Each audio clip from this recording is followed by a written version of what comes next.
बिस्मिल्लाहिर्रहमानिर्रहीम। अस्सलाम वालेकुम दोस्तों, इस वक्त अमेरिका एक ऐसे खौफनाक मोड़ पर आ खड़ा हुआ है जिसका शायद उसने कभी तस्वुर भी नहीं किया था। सूरत हाल दोस्तों इस वक्त यहाँ तक पहुँच चुकी हैं कि ईरान की जानिब से ये वाज़े इशारा मिल रहा है कि जो कुछ इस वक्त हो रहा है इसमें अमेरिका का खेल अब तकरीबन ख़त्म हो चुका है। लेकिन दोस्तों असल और बड़ी पेशरफ जो है वो ये है कि अब यूरोप, रूस और चीन सब ने जो है किसी न किसी हद तक अमेरिका के खिलाफ अपना मौक़िफ़ सख्त कर लिया है। उनका अंदाज़े गुफ्तगू भी अब पहले जैसा नहीं रहा, बल्कि पहले से कई ज़्यादा सख्त और ख़तरनाक हो गया है और हर मुल्क अब अमेरिका को 2 टके का जवाब दे देता है। चुप कर बे कुत्ते।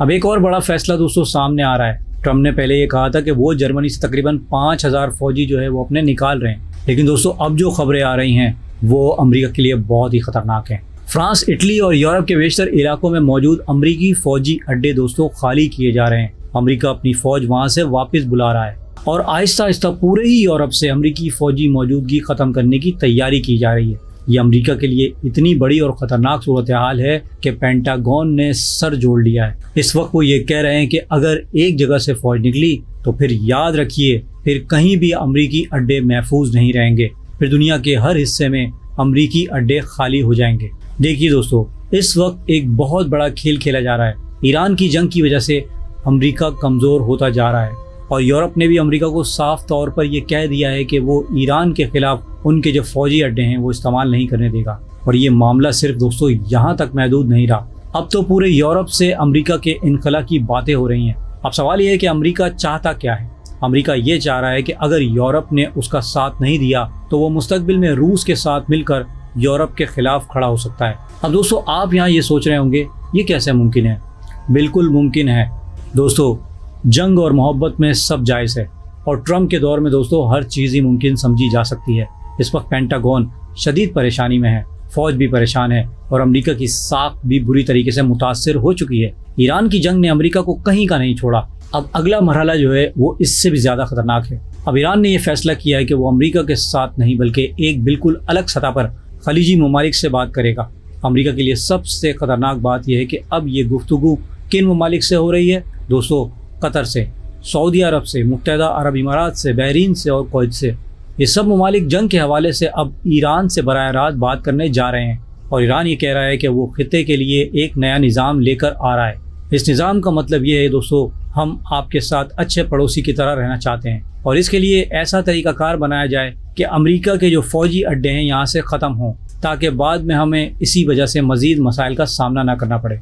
अब दोस्तों एक तरफ यूरोप से जो है अमेरिकी फ़ौज निकल रही है और दूसरी तरफ खलीजी ममालिक से भी ये तैयारियाँ चल रही हैं। जबकि दोस्तों मैं आपको बता दूं कि खलीजी ममालिक ज़रा थोड़े कतरा रहे हैं और उनका कहना है कि हमें ईरान पर मुकम्मल एतमाद नहीं, क्योंकि उनके मुताबिक उनके मुल्कों पर हमले जो हुए हैं उनकी सिक्योरिटी ख़तरे में पड़ी, उनकी सेहत मुतासिर हुई, उनकी मईशत को नुकसान पहुँचा और उन्हें बहुत कुछ बर्दाश्त करना पड़ा। अब वो ये सोच रहे हैं कि अगर सूरत हाल यही रही, अगर नुकसान वाकई हो चुका है तो फिर अगला मरहला कैसा होगा। वो कहते हैं कि अब इस पूरे मामले में बातचीत का आगाज़ किया जाएगा। अगर खलीजी ममालिक ईरान से गारंटी चाहते हैं तो ये गारंटी किस शक्ल में हो सकती है, क्या तरीका होगा, ये सब तफसीलात दोस्तों बाद में तय हो सकती हैं, लेकिन बातचीत होना बहुत ज़रूरी है। अब यहाँ 2 तरह की बातचीत हैं, एक वो जो अमेरिका से हो रही हैं और एक वो जो ईरान और खलीजी ममालिक के दरमियान हो रही हैं। दोनों में बहुत बड़ा फ़र्क है और अमेरिका को ये बात हज़म नहीं हो रही कि उसे दरमियान में मक्खन में से बाल की तरह निकाल दिया गया है। ये ममालिक जो हैं वो आपस में ही अब मामला तय करने जा रहे हैं। खलीजी ममालिक ने अमेरिका से कहा था आपकी वजह से जंग हमारे खित्ते तक आई, इसलिए आप ईरान से बात करें ताकि हमें नुकसान ना हो। लेकिन ईरान ने इसके जवाब में ये मौक़िफ़ दिया है कि खलीजी ममालिक के साथ हमारा कोई मसला नहीं, हमारा असल मसला ये है कि हम खित्ते के मामला अपने तरीके से हल करें और अमेरिका के जो यहाँ अड्डे हैं उन्हें यहाँ से ख़त्म होना चाहिए। यही वो नुक्ता है जिस पर अब बात आगे बढ़ रही है।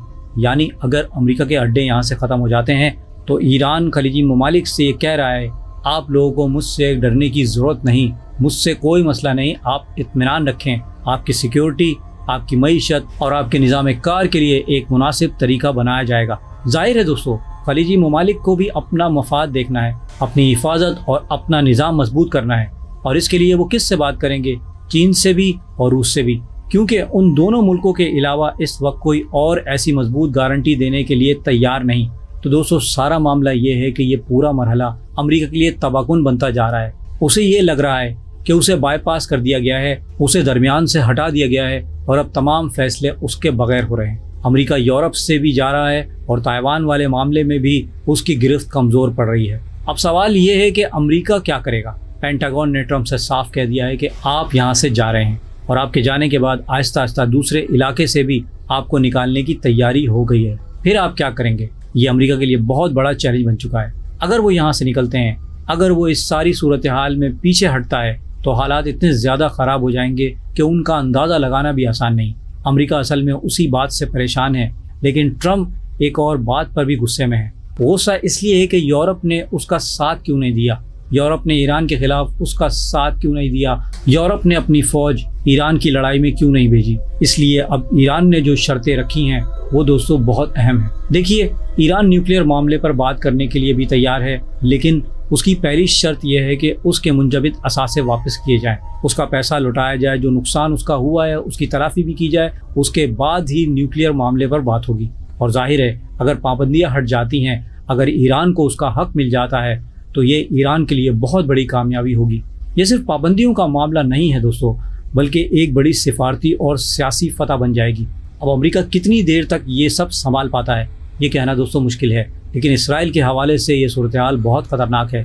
इसराइल तो ये चाहेगा कि अगर अमेरिका अपने अड्डे ख़त्म करता है तो फिर वो वहाँ आ जाए और इसराइल की हिफाजत के लिए आकर खड़े हो जाए, क्योंकि पहले भी वो यही समझते थे कि जब तक अमेरिका मौजूद था उनके लिए हालात ज़्यादा आसान थे। अब दोस्तों ज़रा सोचिए कि अगर आने वाले वक्त में कोई बड़ी जंगी सूरत हाल पैदा होती है तो हालात कितनी तेज़ी से बदल सकते हैं। देखिए, ट्रंप की धमकियाँ अब भी जारी हैं, लेकिन जंग करने का जो असल जज्बा था वो टूट चुका है। अब वो समझता है कि अगर जंग का वो जज्बा ख़त्म हो गया है तो फिर हमें अगले मरहले में ऐसी सूरत हाल पैदा करनी चाहिए जिसमें बहुत से मामलात को किसी और सिमत ले जाना पड़े।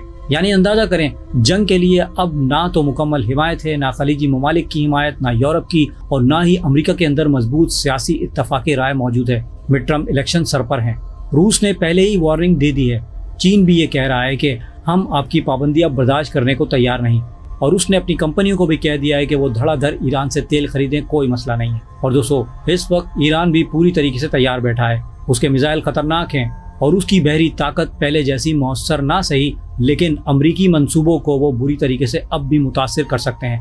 हर तरफ से अमरीका की शिकस्त नजर आ रही है, और याद रखिए ये सिर्फ अमरीका की शिकस्त नहीं बल्कि इसराइल के लिए भी नुकसान का सबब बन रही है। उनके लिए भी हालात आहिस्ता आहिस्ता ख़राब होते जा रहे हैं। इस वक्त सबसे बड़ा दोस्तों चैलेंज यही है कि इस वक्त पूरे खेल में इसराइल जो है ईरान को फ्रंट से हारता हुआ नहीं देख रहा।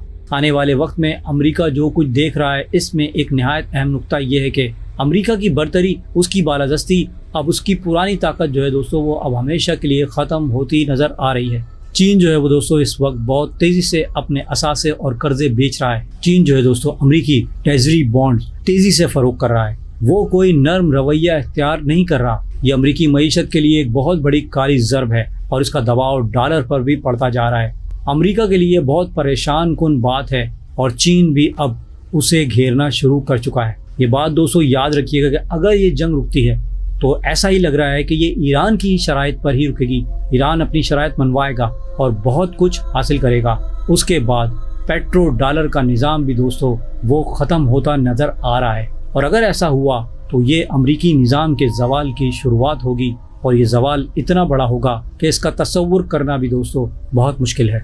मगर दोस्तों असल बात यह है कि जब कोई ताकत गुरूर में आती है, और गुरूर का सर हमेशा नीचे होता है दोस्तों, और जब वो अपने गुरूर में अपनी ताकत के नशे में होते हैं तो आहिस्ता आहिस्ता वो तबाही की तरफ बढ़ना शुरू हो जाते हैं, और बिल आखिर फिर ज़वाल का वक्त शुरू हो जाता है। ये वीडियो आपको कैसी लगी प्लीज़ कमेंट करके मुझे ज़रूर बताइएगा।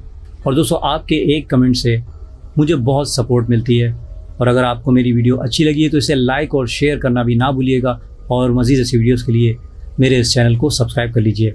मैं मिलूँगा आपको एक ऐसी ही इन्फॉर्मेटिव वीडियो के साथ। तब तक के लिए अल्लाह हाफिज़।